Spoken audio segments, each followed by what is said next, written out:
محمد رسول الله لا إله إلا الله محمد رسول الله আলহামদুলিল্লাহ রাব্বিল আলামিন ওয়াসসালাতু ওয়াসসালামু আলা নবিয়িনা মুহাম্মদ ওয়া আলিহি ওয়া সাহবিহি আজমাইন আম্মা বাদ। সম্মানিত ভাই বন্ধুগণ, আমরা সকলে একটা জিনিস জেনে থাকার কথা, সেটি হলো কোরআন এবং সুন্নাহ সাধারণত কোনো আমলই অধিক পরিমাণে করার ব্যাপারে আল্লাহ সুবহানাহু ওয়া তাআলা কোথাও আমাদেরকে নির্দেশ করেননি। নবী সাল্লাল্লাহু আলাইহি ওয়াসাল্লামও কোনো আমলই সাধারণত বেশি বেশি করার নির্দেশ খুব একটা করেননি। আমলের ক্ষেত্রে কোয়ান্টিটি চাইতে কোয়ালিটি বেশি কাম্য, এটা আমরা সবাই কম বেশ জানি। কিন্তু একটি আমলের ব্যাপারে কোরআন কারীম আল্লাহ সুবহানাহু ওয়া তাআলা বেশি পরিমাণে করার নির্দেশ করেছেন, সেটি হলো আল্লাহ তাআলার জিকির। ওয়াজকুরুল্লাহ যিকরান কাসীরা, তোমরা আল্লাহকে বেশি বেশি জিকির, আল্লাহর জিকিরটা বেশি পরিমাণে করো।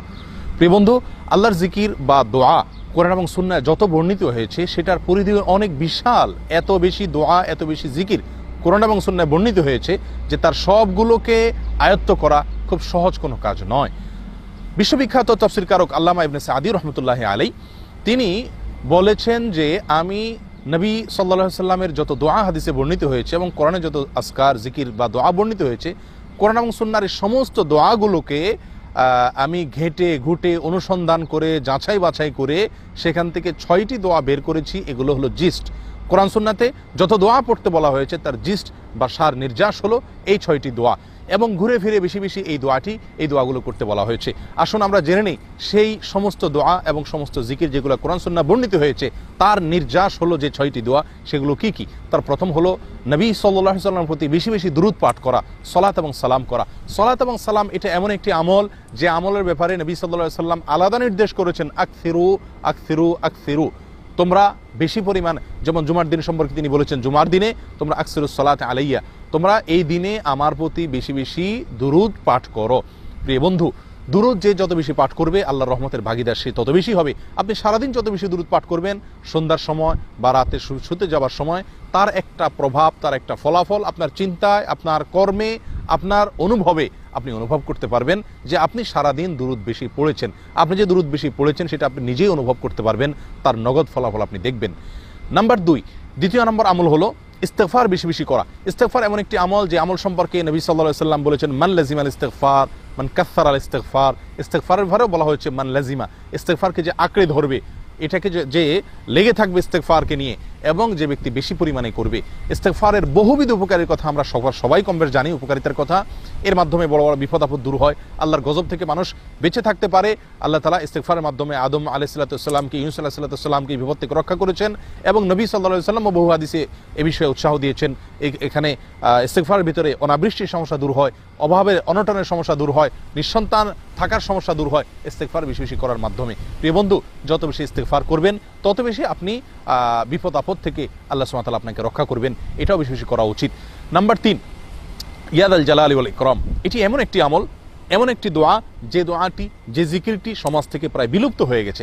নবী সাল্লাল্লাহু আলাইহি ওয়াসাল্লাম মুসনাদে আহমদ এবং সুনানে তিরমিজির বিশুদ্ধ সূত্রে বর্ণিত হাদিসে বলেছেন আলিজু বি ইয়াদাল জালালি ওয়াল ইকরাম, তোমরা ইয়াদাল জালালি ওয়াল ইকরাম এই বাক্যটি, এই দোয়াটি, এই জিকিরটি বেশি বেশি পরিমাণে করো, অধিক পরিমাণে করো, এটাকে আঁকড়ে ধরো, এটা এই দোয়ার মাঝে লেগে থাকো। প্রিয় বন্ধু, এরকম দোয়া খুব কম আছে যেগুলোর পরে নবী সাল্লাল্লাহু আলাইহি ওয়াসাল্লাম এই ধরনের বাক্য বলেছেন, বেশি বেশি করার কথা, লেগে থাকার কথা। ইয়াজাল জালালি ওয়াল ইকরাম এই দোয়াটি বলা বা এই দোয়াটি, এই জিকিরটি বলার প্রবণতা বা এর অভ্যাসই আমাদের মাঝে নেই বললেই চলে। এটি বিলুপ্ত আমলগুলোর মধ্যে থেকে একটি, ইয়াজাল জালালি ওয়াল ইকরাম, এই জিকির, এই দোয়াটি। প্রিয় বন্ধু, এ দোয়ার অর্থের মধ্যে অদ্ভুত এক দারুণ দিক এখানে রয়ে গেছে। ইয়াজাল জালাল, আল্লাহ সুবহানাহু ওয়া তাআলার নামের এই প্রথম অংশে জাল জালাল অর্থ হলো হে পূর্ণতার অধিকারী, হে সৌন্দর্যের অধিকারী, হে সকল কল্যাণের অধিকারী, বড়ত্বের অধিকারী, মাহাত্ম্যের অধিকারী। আর ওয়াল ইকরাম মানে হলো হে দাতা, হে দানশীল, আপনি দেওয়ার ক্ষমতা আপনি রাখেন কেবলমাত্র। প্রিয় বন্ধু, একাধারে আপনি ইয়াজাল জালালি ওয়াল ইকরাম বলে আল্লাহ তাআলাকে যখন ডাকছেন, কেমন যেন আপনি আল্লাহ তাআলাকে একই সঙ্গে প্রশংসা করছেন, আবার আল্লাহ সুবহানাহু ওয়া তাআলার কাছে আপনি চাইছেন তাকে দাতা বলে। তিনি জানেন আপনার কি প্রয়োজন। অতএব এই বাক্যটিও সারা দিনে রাতে বেশি বেশি পড়া উচিত।